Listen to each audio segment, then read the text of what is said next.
하나님께서 오늘 우리에게 주신 말씀의 제목은 나는 생활선교사입니다 라는 제목으로 함께 말씀을 나누겠습니다. 본문 말씀 에베소서 6장 5절에서 9절 말씀 함께 공동하겠습니다. 시작. 종들아 두려워하고 떨며 성실한 마음으로 육체의 상전에게 순종하기를 그리스도께 하듯 하라. 눈가림만 하여 사람을 기쁘게 하는 자처럼 하지 말고 그리스도의 종들처럼 마음으로 하나님의 뜻을 행하고 기쁜 마음으로 섬기기를 주께 하듯 하고 사람들에게 하듯 하지 말라. 이는 각 사람이 무슨 선을 행하든지 종이나 자유인이나 주께로부터 그대로 받은 줄을 알리라. 상전들아 너희도 그들에게 이와 같이 하고 위협을 그치라. 이는 그들과 너희의 상전이 하늘에 계시고 그에게는 사람을 외모로 취하는 일이 없는 줄 너희가 알리라. 아멘. 우리는 지난 몇 주 동안 부부관계 그리고 부모와 자녀와의 관계에 대해서 함께 말씀을 나누면서 오늘 우리의 신앙과 믿음에 대해서 우리 밑바닥까지 들여다보는 시간을 가졌습니다. 아마 지난 몇 주의 말씀을 제가 나누고 또 여러분 들으시면서 마음 편하게 들은 분들은 아마 없었을 겁니다. 저희를 포함해서 우리 모두가 부부관계에 있어서 부모와 자녀와의 관계에 있어서 건강한 부부관계, 부모와 자녀의 관계를 하고 있는 사람은 사실은 거의 없습니다. 늘 부족함이 있고 연약함이 있고 부모로서 연약함이 있고 자녀로서 아직 미성숙함들이 우리에게 남아있기 때문입니다. 다른 사람은 몰라도 적어도 나 자신은 부부와 부모와 자녀의 관계에 대해서 아마 가슴 찔리는 부분도 있었을 것이고 또 낯이 뜨뜻해지는 부분도 있었을 것이고 그러면서도 관계에 대해서 새로운 이해와 깨달음으로 얻는 시간이 되셨으리라 생각합니다.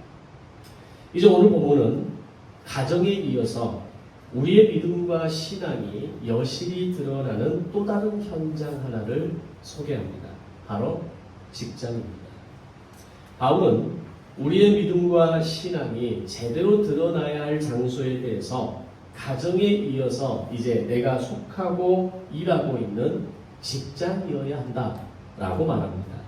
즉 가정 영성을 점검하는 시간을 가졌다면 이제는 직장 영성에 대해서 점검하라 라는 말씀의 의도로 오늘 본문을 이어갑니다. 제가 생각했을 때 한국교회 성도들의 교회에서의 열심은 인정할 만합니다. 물론 지금은 코로나 이후에 상당히 많은 변화가 일어나기는 했지만 어쨌든 그런 교회 안에서의 열심과 수고 그리고 봉사가 있었기에 한국교회가 오늘 여기까지 올 수 있었고 또 개교회 교회들이 지금의 모습을 갖출 수 있는 중요한 기반이 된 것은 분명하기 때문입니다. 그런데 직장 영성을 살펴보면 저는 조금 심각한 수준이 아닐까라는 생각을 하게 됩니다. 제가 이렇게 말씀드릴 수 있는 이유는 저는 교회 안에서만 생활하는 목회자가 아니기 때문에 아마 그것을 더 여실히 느끼는 것 같습니다. 만약에 교회 안에서만 성도들을 만난다면 세상을 잘 모르겠죠. 세상에서의 그리스도인들이 어떻게 살아가는지, 내가 예수를 믿는다고 말하는 사람들이 어떻게 신앙생활을 하고 있는지에 대해서 잘 모를 겁니다. 그런데 어떤 형태로든지 다양한 영역에서 세상에서 일하고 또 다양한 세상 사람들을 만나고 그 가운데에서 그리스도인이라고 말하는 사람들을 만나보면서 느끼는 것이 직장 영성에 심각한 문제가 있구나 라는 생각을 하게 되었습니다. 지금까지 다양한 세상의 직업 현장에서 일해보면서 많은 그리스도인들을 만나보았지만 그 중에서 정말 믿음이 좋은 분이다라고 인정할 수 있는 분들을 만나는 케이스가 사실 그렇게 많지 않습니다.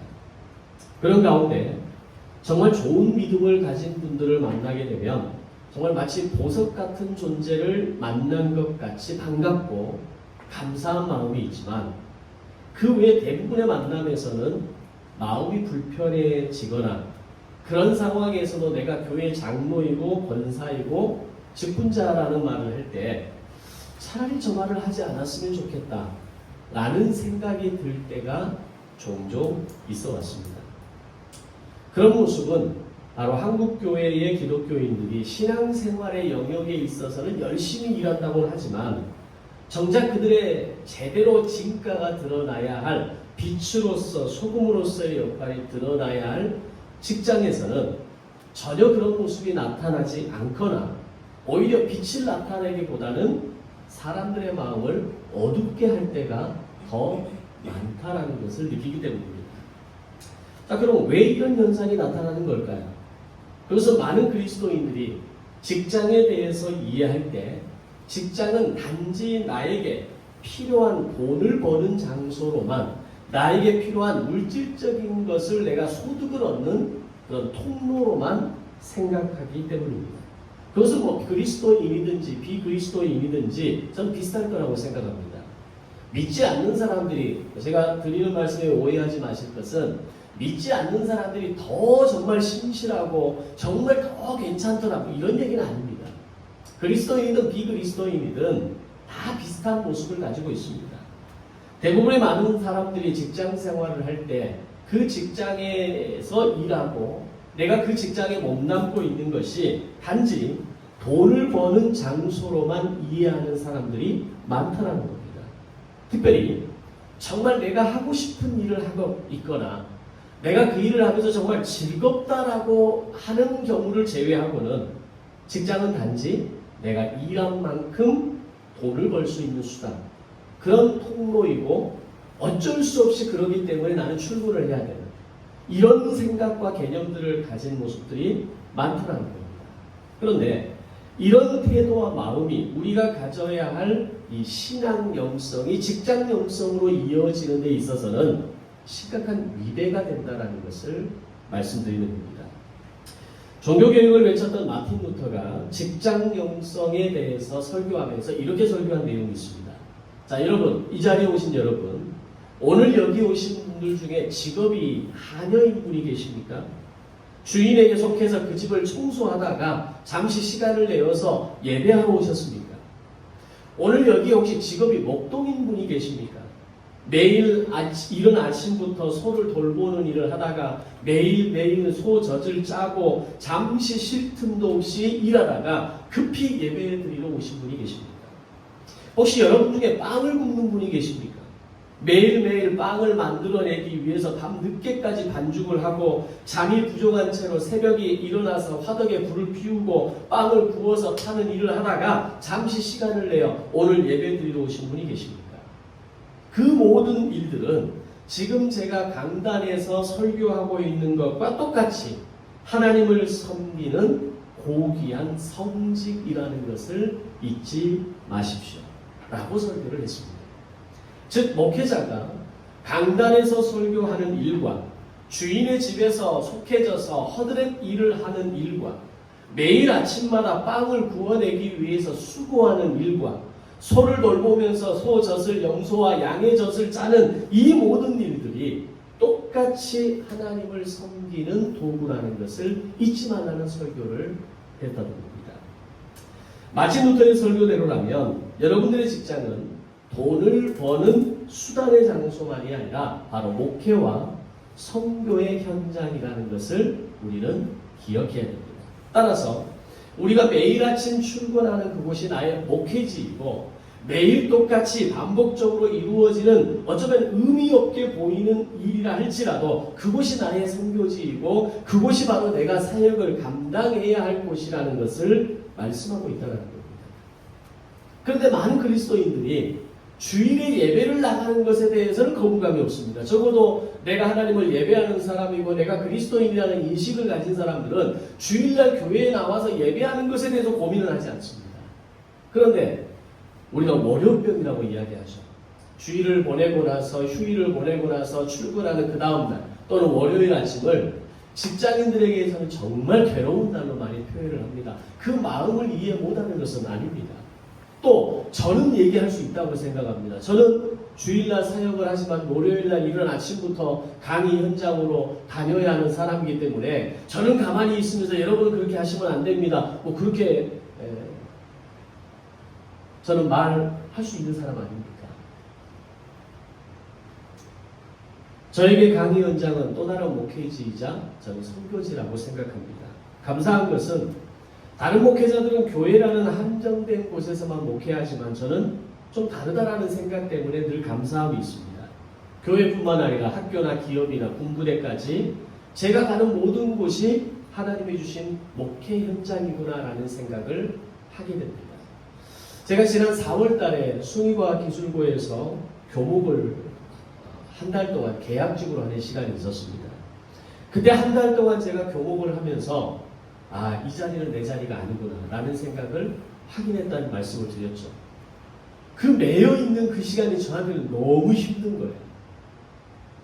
늘 자유롭게 다니면서 일하고 그렇게 해오다가 아침 8시에 출근해서 오후 4시, 5시에 업무와 수업 시간을 마치고 퇴근하는 그 시간이 사실 별 긴 시간은 아닙니다.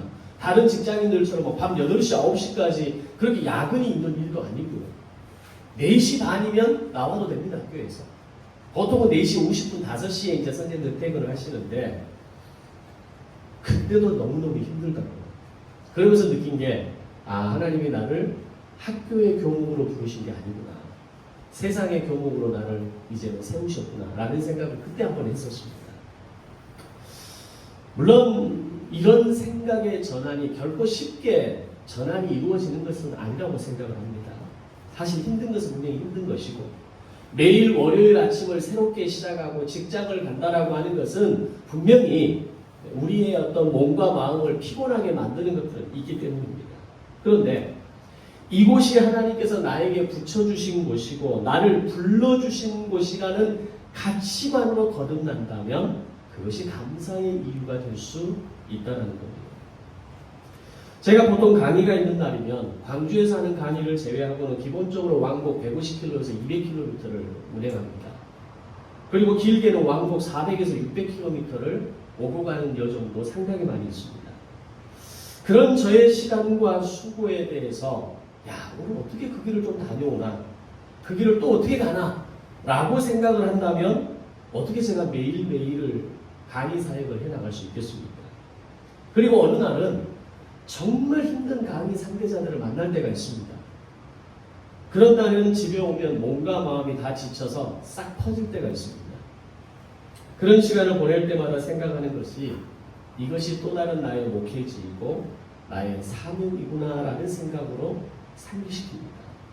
그리고 날마다 새로운 사람을 붙이시고 경험하게 하시는 것과 날마다 여행하듯이 새로운 일상을 살아가는 은혜를 주셨음을 감사로 고백합니다. 저와 여러분의 감사의 어떤 내용과 그 부분들이 같다고는 할 수는 없겠죠. 일의 방법이 다르니까. 그러나 여러분의 그 일상의 일터와 직장에서의 나의 감사의 이유를 그렇게 찾아야 한다는 겁니다. 오늘 나에게 이 직장을 허락하신 것을 감사하고 오늘 이 직장을 나에게 붙이신 이유가 뭘까를 생각을 하면서 오늘 이 시간을 통해서 이 사람들을 통해서 나에게 이 영역, 이 일터의 현장을 통해서 나에게 허락하시는 하나님의 은혜가 무엇인가를 생각해야 한다는 겁니다. 거기에 덤으로 하나님께서는 우리에게 수익의 소득을 더욱으로 주시는 은혜가 있는 겁니다. 제가 정말 그렇게 하루하루를 사는 것이 매일 행복하고 기쁘고 즐겁기만 할까요? 저에게는 편안하고 여유있게 그렇게 안정되게 목회하고 싶은 마음이 저에게는 없는 걸까요? 저도 인간인데 왜 없겠습니까? 그런데 그곳이 나의 목회지이고 나의 사명이라고 생각하면 그 순간부터 위에서는 은혜가 내려오고 아래에서는 사명이 올라오는 겁니다. 여러분들 중에 누가 월요일 직장생활을 시작하면서 정말 기쁘다, 신난다, 이번 한 주간도 내가 이제는 시작한다라고 하는 마음으로 직장 가는 사람 누가 있습니까? 근데 우리의 생각이 바뀌어야 한다는 겁니다. 이곳이 하나님께서 나에게 붙여주신, 나에게 만나게 하신, 나에게 허락하신 선교지라는 생각을 하는 순간 우리에게는 은혜와 사명이 위아래에서 함께 올라오는 것을 보게 되는 겁니다. 바로 아무리 피곤해도 다시 일어나서 현장으로 갈 수 있는 힘이 바로 거기에서 나온다는 겁니다. 이것이 우리가 직업의 현장에 대해서 가져야 할 건강한 세계관입니다. 엄밀하게 말하면 목회자만 목회이고 성직이 아니라 우리 모두를 목회자로 부르셨고, 이걸 베드로후서에서는 거룩한 나라요 왕 같은 제사장이다라고 표현하고 있는 겁니다. 저는 저의 성직을 하고 있는 것이고 여러분들은 여러분의 성직을 하고 있는 겁니다. 그 성직의 현장과 장소와 위치만 다를 뿐이지 그 허락하신 모든 영역이 바로 나에게 주신 성직이구나. 나에게 주신 성직자로서의 길을 걸어가는, 조금 더 구체적으로 이야기하면 선교사로서, 생활 선교사로서 살아가게 하는 현장이구나 라는 의식의 전환을 가져야 한다는 겁니다. 만약에 이렇게 직업에 대한 성직으로서의 가치관이 변하지 않는다면 그것은 일종의 잡에 불과합니다. 나는 어떤 잡을 가지고 있느냐, 그 잡을 통해서 얼마나 내가 수익을 얻고 소득을 받고 있느냐, 이것을 가지고 연봉을 이야기하고 소득을 이야기하고 삶의 수준을 이야기하는 그 정도의 대화밖에 이루어지지 않는 겁니다. 목회자 중에서도 잡으로 사는 사람이 있다는 거 아십니까? 제가 만나본 많은 사람들 중에 목회자 중에서도 선교사님 중에서도 실제로 잡으로 알고 잡처럼 그렇게 감당하는 분들도 분명히 있습니다. 대화 나눠보면 금방 압니다. 이분이 정말 성직으로 알고 그것을 하나님이 주신 사명을 알고 살아가고 몸부림치는 사람인지, 아니면 진짜 자기가 잘할 수 있는 어떤 영역 가운데 잡으로 행동하고 말하고 그것을 감당하는 사람인지 금방 압니다. 선교지를 나가보면 금방 뚜렷해집니다. 많은 선교사님들을 만나면서 물론 선교사로서 살아가는 그 삶 자체가 정말 귀한 거지만, 많은 선교사님들 중에 일부 선교사님들은 정말 소명과 사명이 아니라 마치 진짜 잡처럼 그 자유로움을 누리고 살아가는 그런 어떤 모습처럼 하고 있는 분들도 분명히 있다는 겁니다. 그분들하고는 교제를 오래 하지 않습니다. 잡으로 한다는 것은 어떤 의미입니까? 그냥 먹고 살기 위해 하는 겁니다. 목회자도 자신의 일을 그냥 먹고 살기 위해 한다는 건 더 이상 성직이 아니고 잡에 불과한 겁니다. 여러분들이 지금 속해 있는 그 직장과 일터를 나의 성직으로, 나의 목회지로, 나의 선교지로 여겨지지 않는다면 여러분들의 그 직장은 여러분의 잡에 불과한 겁니다. 우리가 어떤 일을 할 때 진짜 그것이 단지 먹고 살기 위해서만 하는 일이라면 슬픈 일 아닙니까? 그때는 멘붕이 빨리 옵니다. 현타가 빨리 옵니다. 속된 말로. 내가 이렇게까지 하고 살아야 되나? 내가 이렇게까지 무시를 당하면서, 내가 이렇게까지 내 몸이 힘들어가면서, 내가 이렇게까지 애를 쓰면서 해야 되나? 이런 생각이 밀려오는 겁니다. 그것이 바로 잡이라고 하는, 단지 먹고 살기 위해서 하는 일의 모습으로 사는 사람이 가지고 있는 생각인 겁니다. 우리는 단지 먹고 살기 위해 사는 존재가 아니라는 것을 알아야 됩니다. 삶에는 분명한 의미가 있고 목적이 있습니다. 그 삶의 내용이 있고 그가 살아낸 삶의 흔적이 있어야 한다는 겁니다. 그렇게 삶의 목적이 있고 내용이 있을 때 우리는 그것을 잡이라고 이야기하지 않고 콜링이라고 이야기합니다. 나를 부르신 이유가 있는 겁니다.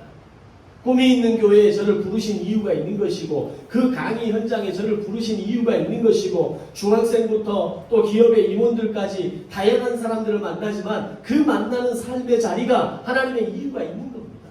우리는 그들을 만날 때 오늘 나를 왜 이들을 만나게 하셨을까? 왜 이 사람을 만나게 하셨을까? 왜 이 직장에 나를 붙이셨을까를 끊임없이 고민하면서 기도하면서 하나님 앞에 그 질문에 대한 답을 찾고 생활 선교사로서의 나의 삶의 자리를 찾아가야 한다는 겁니다. 바로 오늘 본문이 이야기하고자 하는 것이 잡이 아닌 홀리, 즉 사명에 대해서 이야기하고 있는 겁니다. 오늘 본문을 보면 서로 대칭되는 두 부류의 사람들이 등장을 하는데, 한 부류는 종이고 다른 한 부류는 상전이라고 표현합니다. 요즘 말로 하면 사장과 직원이고 고용주와 피고용주를 이야기합니다. 본문 5절 이하를 보면 바울이 먼저 피고용인들에게 이렇게 말합니다. 종들아, 두려워하고 떨며 성실한 마음으로 육체의 상전에게 순종하기를 그리스도께 하듯 하라 라고 말씀합니다. 지금 이 자리에 있는 분들은 대부분 피고용인의 입장이기에 지금 이 말씀을 읽으면서 여러분들은 이 말씀이 어떻게 다가오십니까? 이 말씀을 보고 들으면서 은혜가 되십니까? 마음이 불편하게 느껴지십니까? 만약에 이 말씀이 은혜가 되고 마음에 확 와닿는다고 한다면 여러분들은 상전의 자리에 있는 사람들입니다. 간부급에 있는 사람들이고 사람들에게 지시하는 위치에 있는 어떤 높은 위치에 있는 사람들이라고 말할 수 있습니다. 그런데 대부분의 사람들이 이 말씀에 불편한 마음이 먼저 올라옵니다. 특히 우리나라 사람들은 방골기질들이 많습니다. 우리나라 사람들은 마음속에 늘 희생이라고 하는, 손해라고 하는, 또는 어떤 늘 역사 속에서 어떤 침략을 당하는 그런 어떤 정서가 밑바닥에 깔려있기 때문에 이런 말씀을 보면서 은혜를 받는 사람이 많이 없습니다. 오히려 은혜를 받기보다는 기분이 나빠지죠. 아니 왜 내가 이렇게 해야 되는데.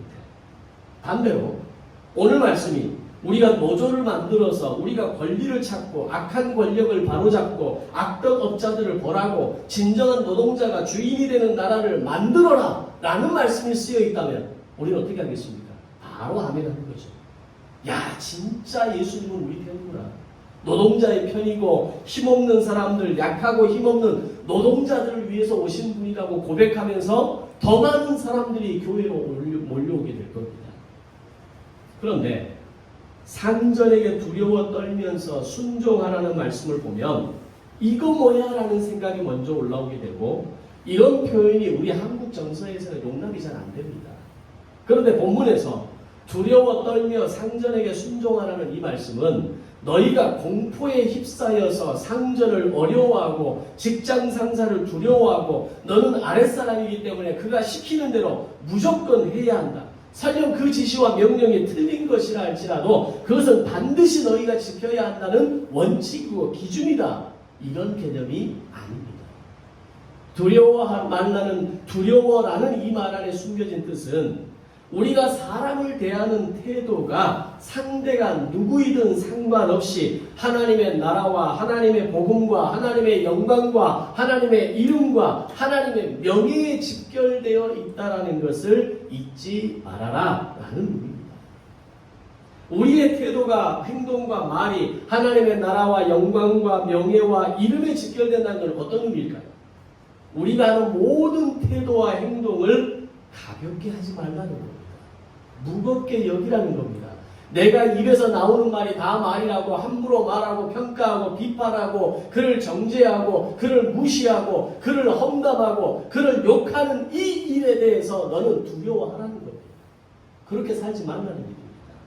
상대가 누구인가에 따라서 함부로 대하고 상대가 힘 있는 사람이면 공손하게 대하는 것이 아니라 모든 사람을 대할 때 두렵고 떨림으로 대한다는 것은 모든 상대와 모든 사람에게 동일한 태도로 그들 앞에 공손하게 그들을 존중하고 그들을 귀하게 여기는 마음으로 행동하고 생각하고 말하라는 의미가 이 의미가 되는 겁니다. 그리고 6절에 내려가서 눈가림만 하여 사람을 기쁘게 하는 자처럼 하지 말라라는 말씀을 하는데 이 말씀의 뜻을 쉽게 말하면 잔머리 굴리지 말라는 얘기입니다.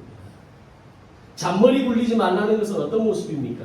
누가 보는 사람이 있으면 열심히 하는 척하고 사람들이 볼 때는 믿음 있는 척하고 직장에서도 상관이 보고 있거나 상관이 관심 있는 일을 있어하는 일에는 열심히 하고 일 잘하는 사람처럼 흉내내다가 그렇지 않은 일에는 관심을 두지 않거나 내 마음대로 막 해버리게 되면 그것은 영광스러운 복음을 가리는 자의 태도가 된다는 겁니다. 오늘 우리가 믿음의 삶을 살아가면서 잔머리 굴리지 말라라고 성경은 분명하게 이야기합니다. 그런데 우리가 세상 사람들을 만나보면 사람들을 만나보면 정말 계산적인 사람이 많습니다. 굉장히 계산이 빠른 사람이 많습니다. 사람들과 대화하면서도 머리로는 열심히 계산기를 두드리는 게 우리가 그 눈알을 굴린다고 그러죠. 머릿속에서 계속 계산하는 사람들을 금방 발견합니다. 어떤 사람을 보면 정말 이 계산이 빠릅니다. 자기에게 유익이 되는 것에는 굉장히 빠르게 반응하지만 조금의 손해가 있는 것에는 절대로 발을 들이지 않습니다. 직장에서도 자기는 편한 일만 하려고 하고 조금이라도 어려운 일을 하거나 일이거나 책임을 져야 하는 일을 만나면 절대로 그 일을 맡으려 하지 않습니다. 일은 그렇게 하면서도 연봉 협상을 하거나 계약할 때가 되면 조금이라도 더 많이 받기 위해서 기를 씁니다. 일을 하는 과정에서도 내가 부당한 대우를 받는다고 느껴지면 바로 컴플레인 합니다. 동료들 사이에서도 나에 대한 평가와 나에 대해서 어떤 말하는 것을 싫어하고 계산적이고 이기적이고 자기중심적이면서도 늘 좋은 평판만 듣기를 원한다는 겁니다. 이게 어리부리인 겁니다. 이런 사람을 가리켜서 우리는 도둑놈심보라고 이야기하죠.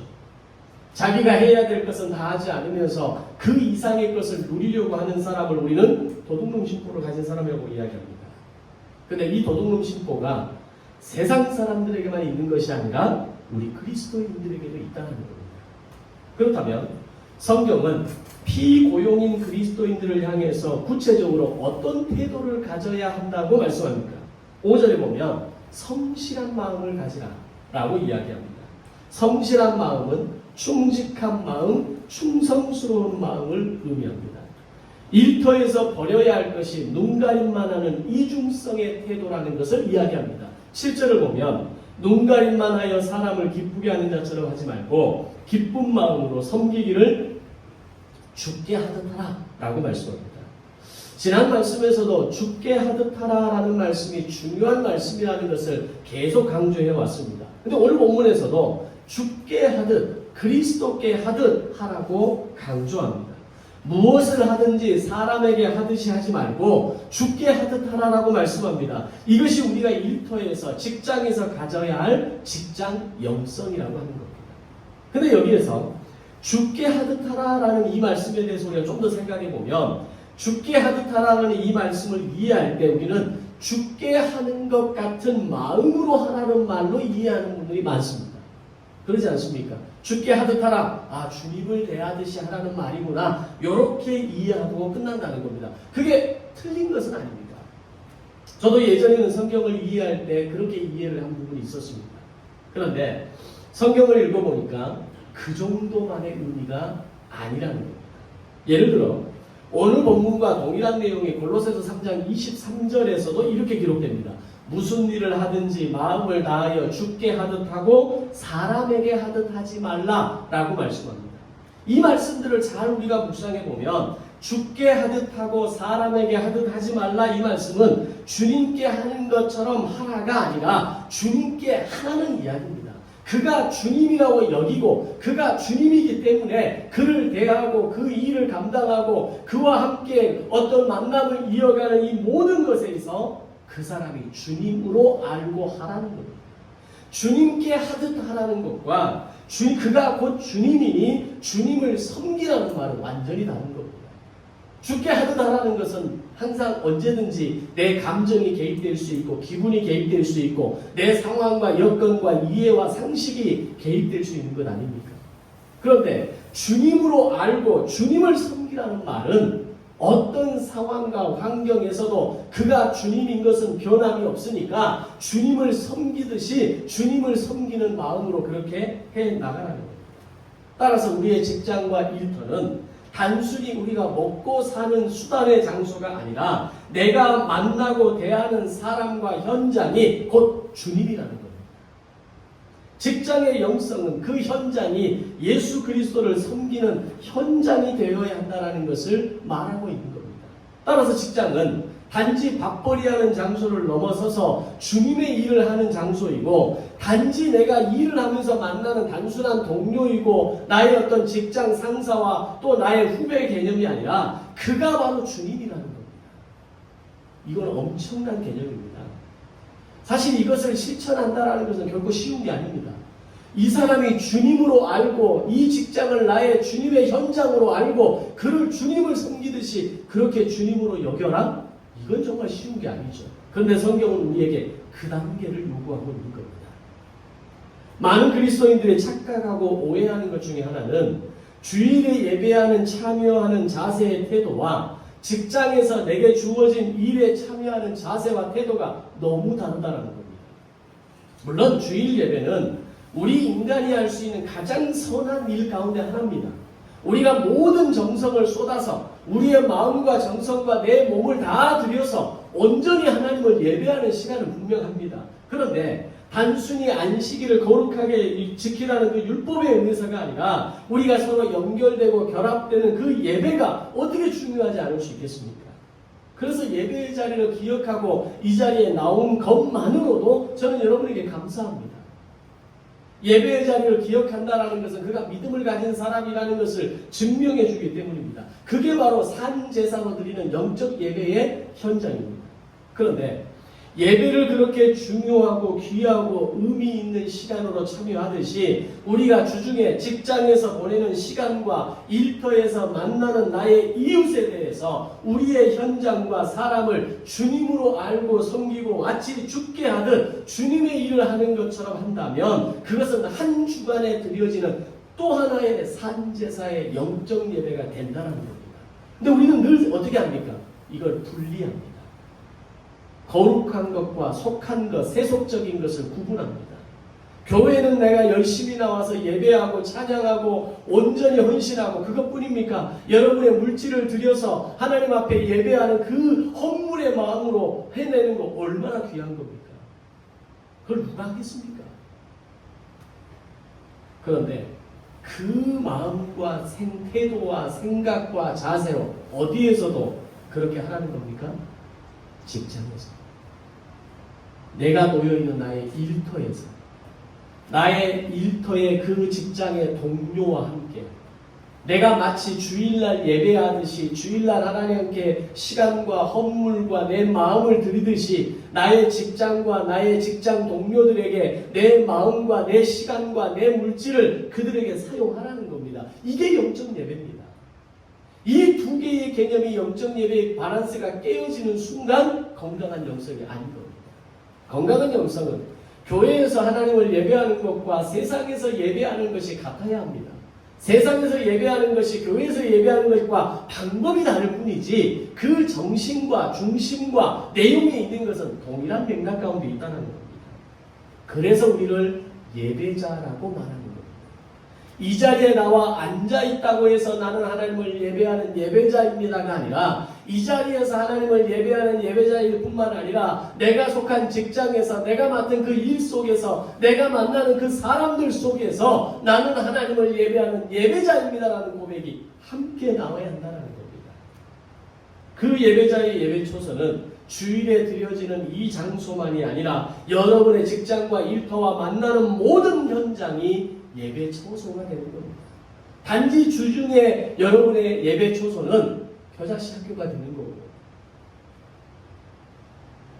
동호회 현장이 되는 거고 경찰서 현장이 되는 거고 우리의 가정의 현장이 되는 겁니다. 그 모든 시간들이 예배 초소가 되어질 때 우리는 진정한 영성으로 거듭나게 되는 겁니다. 단지 주일 예배는 모든 성도들이 이런 일상의 예배자가 될 수 있도록 하나님이 잠깐 모이게 하셔서 훈련하는 센터입니다. 그리고 좀 더 보충받고 재충전하게 하는 그런 장소에 불과한 겁니다. 그래서 교회는 어떤 면에서는 주유소 같은 곳입니다. 말씀과 복음을 통한 은혜의 원료를 공급받아서 다시 힘을 얻어서 세상이라는 일터로 보내지는 겁니다. 그런 사람을 우리는 생활선교사라고 이야기를 합니다. 우리 모두가 성경적으로 보면 모든 그리스도인들은 선교사입니다. 우리가 파송하고 우리가 물질을 구분해서 우리가 파송까지는 못했지만 일정한 재정을 매달 얼마씩 그들에게 보내고 그 기관에 보내는 것을 우리는 선교했다라고 생각하면 안 됩니다. 그것은 나의 선교적인 사명에 있어서 극히 일부를 그냥 감당한 것이고 거기에 내 손 하나를 얹은 것이고 거기에 내 마음을 얹은 것에 불과한 겁니다.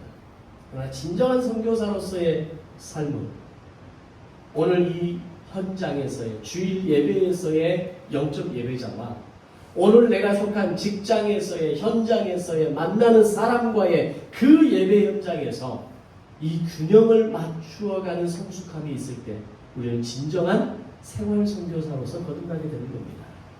여러분들은 가정과 일터와 일상이라는 선교지로 파송을 받은 생활 선교사인 것을 믿으시기를 바랍니다. 그것을 믿음으로 받아들이시고 그것을 결단하시고 그것을 살아내시는 성도들이 되시기를 바랍니다. 오늘은 교회절기로 맥주감사절기로 지키는 절기라고 말씀드렸습니다. 맥주감사절은 성경에 기록된 고대의 의미로는 첫 열매를 거두는 보리 추수의 시기에 맞물려 지키는 절기였습니다. 구약의 모든 절기는 농사와 연결되어 있습니다. 농사와 연결해서 하나님이 이스라엘 백성들에게 알려주셨어요. 왜 농사와 연결했을까요? 농사철은 사람들이 안 까먹습니다. 보리 추수할 때가 너희들이 예수 그리스도가 첫 열매가 되었다는 것을 기억하는 절기다. 이걸 신약에 와서 완성시키잖아요. 따라서 오늘 우리가 첫 열매 되신 예수 그리스도를 믿음으로 구원받은 사실에 대해서 감사하고 기념하며 지키는 절기입니다. 지금까지 우리가 그렇게 지켜왔습니다. 근데 그런 의미에서 우리는 한층 더 높은 단계의 맥주 감사절을 이제 지키는 겁니다. 단지 내가 구원받은 사실을 인정하고 고백하고 감사하는 정도가 아니라 이제는 내가 첫 열매가 되어져서 내가 속한 직장과 내가 만나는 사람 모두에게 열매가 되는 삶을 살아가겠다는 것을 결단하는 것이 오늘 현대적인 의미에서의 맥주감사절기가 되어야 하는 겁니다. 만약 여러분들이 생활 선교사로서의 마음을 결단하고 하나님께 약속할 수 있다면 그것은 가장 크고 귀한 열매를 이 시간 하나님 앞에 올려드리는 겁니다. 그럼 우리가 선교지에서 만나는 사람들을 어떻게 대하면 될까요? 오래전 어느 가수가 노래한 것처럼 어떤 만남도 우연이 없다라고 이야기합니다. 세상에서도 그렇게 이야기하지만 기독교인의 관점에서 만남은 우연이 없습니다. 우리가 한 번씩 그런 경험을 하죠. 오래전 어떤 상황에 의해서 만났던 분인데 한참 시간이 지나서 오늘 내가 어떤 새로운 사람을 만났는데 그 사람과 대화하다 보니까 그 사람이 저를 아는 거예요. 그 사람이 저에 대한 이야기를 들었다는 거예요. 이 사람은 오늘 저를 처음 만났는데 저를 안다라고 이야기합니다. 저에 대한 이야기를 들었다고 이야기합니다. 그렇게 이야기를 나누다 보면 예전에 내가 만났던 스치듯이 만났던 어떤 그 한 사람이 저를 알고 있고 그를 소개했고 그가 나를 만날 때 내가 당신을 안다라고 이야기하는 겁니다. 저는 깜짝깜짝 놀랍니다. 그럴 때마다 정말 인생을 잘 살아야겠다는 생각을 합니다. 그런 만남의 관점에서도 우리는 한 사람 한 사람을 죽게 하듯 하고 그를 축복하고 섬기고 잘해서 보내는 태도와 마음이 있어야 합니다. 오늘 하나님이 나를 만나게 하셨다면 그 만나게 하신 만남에 대해서 최선을 다해야 한다는 겁니다. 지난주에 저의 패친입니다. 태국에서 만난 선교사님인데 한 번도 얼굴을 만난 적이 없어요. 근데 이분이 갑자기 페메로 연락이 왔든지 카톡이 왔는지 얼른 기억이 안 나는데 연락이 왔어요. 광주에 왔고 어젯밤에 도착했고 그렇다. 근데 그날 제가 마침 강의가 없었습니다.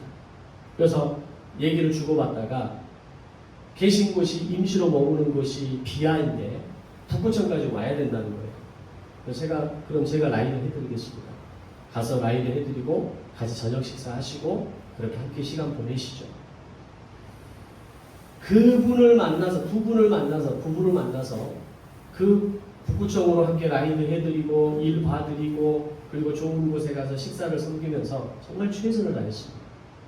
그분을 또 언제 어떻게 만날지 모르겠습니다. 지금까지 한 번도 만난 적이 없어요. 태국으로 서로 인사하고 서로 마음을 나누고 어떤 가치관이 같아서 서로에 대한 마음을 나누는 게 전부입니다. 오늘 나에게 만나게 하신 사람이 있다면 그건 하나님이 준비하신 만남이라는 것을 믿으시기 바랍니다. 아주 스치듯이 만난 것이고 그냥 페북으로 만난 것이고 어쩌다 만난 만남이지만 그 만남을 뭔가 하나님께서 시간을 갖게 하시고 뭔가 거기에서 의미를 갖게 하신다면 그것은 하나님이 나로 그 사람을 만나게 하신 이유가 있는 겁니다. 그런 만남에 대해서 우리는 최선을 다해서 축복하고 섬기고 잘해서 보내드리는 태도와 마음가짐을 가지고 있어야 합니다. 그러면 반드시 그 만남은 돌고 돌아서 다시 나에게로 돌아오는 겁니다. 그게 하나님이 주시는 복입니다. 그런 복을 기대하고 자라는 건 아니지만 하나님이 그게 원리라는 겁니다. 그리고 그렇게 살아내는 것이 바로 생활 선교사의 자세이고 우리 모두가 부름을 받은 그리스도인으로서의 모습이 되는 것입니다. 사랑하는 성도 여러분, 여러분들이 생활하는 모든 생활 선교지에서 주님이 명령하신 생명을 다른 사람들로 하여금 얻게 하고 그들을 풍성하게 하고 그들을 부유하게 하는 삶을 살아가고 계십니까? 아니면 내게 주어진 잡을 겨우겨우 감당하면서 단지 내가 먹고 살기 위한 몸부림으로 살아가고 내 기분에 따라서 사람을 대하는 태도와 자세가 때마다 다르게 살아가고 계십니까? 이 두 가지의 모습만 봐도 지금 나는 생활 선교사인지 아니면 그냥 잡으로 살아가는 인생인지를 우리는 금방 구분할 수 있는 겁니다. 다른 사람을 만나 풍성하게 하는 삶인지 아니면 다른 사람을 만나는 가운데에서도 나도 그 사람도 삭막한 사막을 만드는 인생인지를 우리는 돌아봐야 합니다. 만약 여러분들에게 주어진 생활 선교지를 삭막한 사막으로 만들고 계신다면 지금의 내가 만나는 사람들을 죽게 하듯 하지 않고 내 마음에 오른 대로 상전의 자리에 앉아서 위협하고 혹은 종의 자리에서 불평과 원망을 하면서 살아가고 있는 사람인 것입니다. 이걸 바울은 두 가지로 이야기를 하는 겁니다. 사도 바울은 오늘 본문 9절에서 이번에는 고용주들에게 짧고 굵게 이렇게 말합니다. 상전들아, 너희들도 그들에게 이와 같이 하고 위협을 그치라 라고 말합니다. 바울은 종들뿐 아니라 상전들에게도 해야 할 것과 하지 말아야 할 것들을 각각 한 가지씩 말하는데 먼저 하라고 하는 것은 너희도 그들에게 이와 같이 하랍니다. 그게 뭡니까? 종들이 너희를 죽게 하듯 높이고 섬기는 것처럼 너희도 종들을 대할 때 죽게 하듯 하고 그들을 섬기고 높여주라는 겁니다. 이걸 똑같이 하라는 겁니다. 자, 그럼 여기서 상전들이 종들에게 죽게 하듯 하는 게 어려울까요? 종들이 상전에게 죽게 하듯 하는 것이 어려울까요? 당연히 상전이 자신의 종들에게 죽게 하듯 하는 게 당연히 어려운 것 아닙니까? 하나님은 훨씬 더 어렵고 힘든 것을 힘 있는 자들에게 명령하십니다. 정말 감당하기 쉽지 않은 영역을 책임 있는 자들에게 그 책임과 역할을 맡기신다는 겁니다. 그리고 이어서 하지 말라는 것을 말씀하시는데 위협하지 말라라고 이야기합니다. 상전과 종들이 각각 잘하는 게 뭡니까? 상전은 위협하는 겁니다. 종들은 원망과 불평하는 겁니다. 우리말로 하면 뒷담화 까는 겁니다. 그 원망과 불평을 쏟아내면서 자신의 마음에 쌓여있는 분노를 카타르시스로 해소하는 것 아닙니까? 그런데 성경은 뭐라고 하냐면 상전들에 대해서는 종들에 대해서 위협하지 말라. 종들에 대해서는 너희 주인에 대해서 원망하지 말고 불평하지 말고 그들에게 온전히 순종하라 라고 이야기하는 겁니다. 이 두 가지의 원리를 성경은 함께 이야기하고 있습니다. 힘과 부를 가진 사람들의 특징은 자기도 모르게 어깨에 힘이 들어가는 겁니다. 다른 사람을 대할 때 죽게 하듯 하는 것이 아니라 다른 사람들이 나를 대할 때 죽게 하듯 대해주기를 원하게 됩니다. 상전의 자리에 있지 않았을 때는 겸손했던 사람들이 상전이 되고 상전의 자리에 올라가기만 하면 모든 사람들이 자기를 죽게 대하듯 해주기를 원한다는 겁니다. 교회에서도 이런 모습이 나타납니다. 직분자가 되기 전에는 겸손하게 섬기고 헌신했던 사람들이 장로의 직분을 받으면 그 순간부터 이상하게 변하는 분들을 많이 봤습니다. 정말 신실하게 신앙생활하는 사람들도 많지만 정말 이것을 하나의 권력으로 여기고 계급으로 여기고 마치 내가 뭔가 된 것처럼 착각하는 사람도 있더라는 겁니다. 세상에서도 교회에서도 사람들이 자기를 대하는 자세가 불편하고 못마땅하게 다가오기 시작하면 그때부터 뭘 쓰냐면 위협을 사용합니다. 상전들은 종들을 다스리는 도구로 가장 많이 사용하는 게 위협입니다. 노동자들이 임금을 올려달라고 협상을 하자고 하면 고용주들은 공권력을 동원하기 시작합니다. 그리고 해고나 좌천으로 위협합니다. 그것은 상전들이 사용하는 가장 일반적인 위협입니다. 바울은 그걸 너무나 잘 알고 있었고 계급사회가 뚜렷했던 바울 시대에 바울은 가장 정확하게 위협하지 말라. 이 말 안에는 모든 게 다 담겨 있는 겁니다. 자기 밑에 단 한 사람이라도 아랫사람이 있다면 모든 상전들, 고용주들은 위협을 그쳐야 합니다. 위협을 그치지 않으면 우리의 직장과 일터는 사막화가 될 겁니다. 상전들이 위협을 그쳐야 한다면 종들은, 피고용인들은 뒷담화를 멈춰야 합니다. 앞에서는 열심히 일하는 척하고 뒤에서는 고용주를 비난하고 비판하는 것을 멈추라는 겁니다. 이걸 좀 더 확장하면 우리가 일상에서도 상전과 종의 관계는 아닐지라도 다른 사람에 대해서 함부로 위협하거나 다른 사람에 대해서 함부로 비난하거나 비판하거나 험담하거나 뒷담화 까는 인생 살지 말라는 겁니다. 단지 이게 상정과 종의 관계이겠습니까? 지금 계급이 무너지는 사회인데 굳이 이 상정과 종의 개념을 우리가 이야기할 필요는 없습니다. 그러다가 오늘 우리에게 적용한다면 위협하지 말라. 자녀를 위협하면 안 됩니다. 배우자를 위협하면 안 됩니다. 내게 붙여주신 사람을 내가 조금 힘이 있다고 해서 내가 조금 더 형편이 낫다고 해서 위협하면 안 됩니다. 뒷담화하면 안 됩니다. 비난, 비판, 불평, 원망하면 안 됩니다. 근데 우리는 정말 종의 근성을 가진 사람인 것 같습니다. 왜 그렇게 비난, 비판이 잘 되는지 딱 보면 안 되는 게 먼저 보이죠. 저도 그런 기질입니다. 딱 보면 잘하고 있는 게 먼저 보이는 게 아니라 안 되는 게 먼저 보이는 사람입니다. 기질이 원래 그때 어떻게 하겠습니까? 근데 어떻게 하겠냐? 나는 원래 이런 성질이다. 나는 원래 이런 꼬라지다. 라고 살지 말라는 겁니다. 우리를 향해서 너의 그 종의 근성을 내려놓으라는 겁니다. 네가 정말 그게 약한 거라면 그 부분을 가지고 하나님 앞에 매달리라는 겁니다. 종의 근성을 내려놓으라는 겁니다. 비판과 판단과 잘못을 지적하는 것이 아니라 그가 잘하고 있는 것을 인정하고 격려하고 지지하고. 어제도 제가 수미과학 고등학교에서 그 교목연합회 목사님들 한 30명 모시고 강의를 하는 시간을 가졌는데 끝나고 났는데 한 목사님이 너무 칭찬 격려를 해주시는 거예요. 그 모임에서 가장 나이가 많으신 목사님이세요. 제가 한 30년 전에 순천 매산중학교 종교교사로 있을 때가 있었는데 그때 매산고등학교 교목이었는데 지금도 교목님으로 계시더라고요. 아마 은퇴를 내일 모레 앞두고 계시는 것 같아요. 끝나고 났는데 계속 칭찬 격려 지지를 해주시는 거예요. 너무너무 감사하더라고요. 제가 다 잘했겠습니까? 목회자 앞에서 목회자가 설교하고 강의하는 게 제일 힘들다는 거 혹시 아시나요? 오히려 그냥 일반 직장에서 강의하는 게 훨씬 편합니다. 중학생들 앞에서 강의하는 게 훨씬 편해요. 목회자들 앞에서 강의하고 설교하는 건 그 자체가 부담입니다. 그런데 격려해 주시고 지지해 주시고 너무너무 좋았다고 이런 부분이 구체적으로 사례를 들어서까지 설명을 하시는데 그게 은혜가 되는 겁니다. 종의 근성으로 살아가는 사람과 종의 근성을 버린 사람의 모습은 그렇게 다르게 나타나는 거라는 겁니다. 이런 습관이 나에게 있다는 것을 알아차렸다면 우리는 먼저 비난과 비판과 판단과 뒷담화를 멈춰야 합니다. 오늘 내가 위협의 무기를 자주 사용하고 있다면 위협을 그쳐야 합니다. 이 두 가지를 놓치게 되면, 이 두 가지를 계속하게 된다면 우리의 모든 직장과 가정과 일터는 황량한 사막화가 시작될 겁니다. 그런데 이 모든 것을 끊어낼 수 있는 비법을 오늘 본문에서 또 이야기합니다. 뭡니까? 주 안에 있으면 가능하다는 겁니다. 주 안에 있으면 종의 근성, 사탄의 근성이 힘을 쓰지 못하게 된다는 겁니다.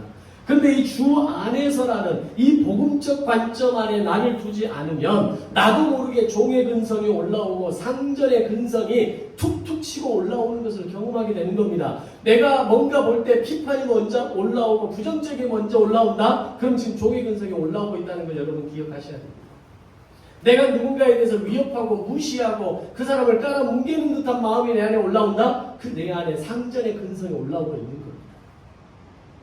그러나 오늘 본문에서 말하는 것처럼 내가 주 안에 거하면서 내가 만나는 이들에 대해서 죽게 하듯하고 그리스도께 하듯하고 주 안에서 주님을 대하듯이 그를 주님으로 알고 섬기고 대하기 시작하면 내 안에 있는 종의 근성과 상전의 근성은 질식하게 될 것이고 마침내 완전히 소멸하게 될 줄로 믿습니다. 아멘. 그렇게 되면 어떻게 될까요? 우리가 속한 직장이, 내가 일하는 그 현장이, 우리의 가정이 옥토가 될 것입니다. 은혜가 충만하고 기름진 땅이 되어질 것입니다. 여러분들의 가정이 일터가 옥토가 되지 못하는 것은 주 안에서라는 이 말이 뭔지 모르고 한 번도 말씀대로 살아낸 적이 없기 때문에 그게 뭔지를 모르고 살아가는 겁니다. 그러나 우리가 주 안에서 죽게 하듯이 살아낼 수만 있다면 여러분이 속한 선교지는 시냇가에 심은 나무처럼 풍성한 결실을 맺게 될 것입니다. 그리고 이걸 깨달을 겁니다. 이것이 예수 믿는 사람의 삶입니다. 이것이 예수 믿는 사람이 그 공간 안에 있음으로 인해서 다른 사람을 살리고 부유하게 하고 풍성하게 하는 비밀이구나. 내가 예수를 믿는 것이 무엇인지를 이제는 알았다라고 깨닫게 되는 겁니다. 바로 그것이 우리가 가져야 할 기독교 신앙입니다. 그것이 가정 영성에서 직장 영성으로까지 이어져야 하는 정신인 겁니다. 이 복음의 정신과 질서가 우리 꿈이 있는 교회를 관통하고 저와 여러분을 관통하고 여러분의 가정을 관통하고 우리의 자녀와 우리의 자녀들의 정신과 삶을 관통할 때 우리는 그냥 교회에 다니는 사람이 아니라 예수님을 인격적으로 만나는 진짜 예수 믿는 사람이 되어지는 겁니다.